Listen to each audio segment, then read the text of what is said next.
I refused to give my salary to my sister. My sister and I never had a good relationship. She had a diagnosed mental issue in childhood where she could get sick if any stressful situation happened.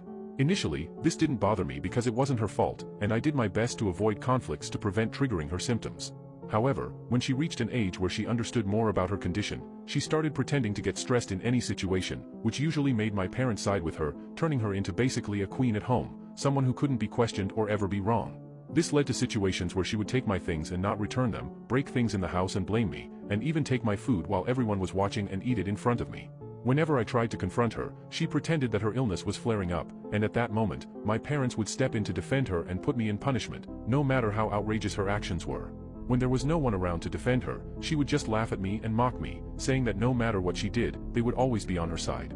This continued throughout my adolescence until I reached adulthood. During my teenage years, I had already started saving money to move out, but she would always find where I was hiding the money, and my parents did nothing to stop her.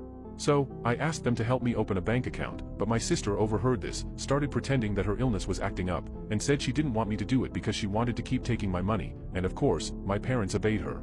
Anyway, I asked a trusted friend to keep my money in his bank account, and that's how I managed throughout my teenage years. You can now check if there's a part 2 by pressing share and more.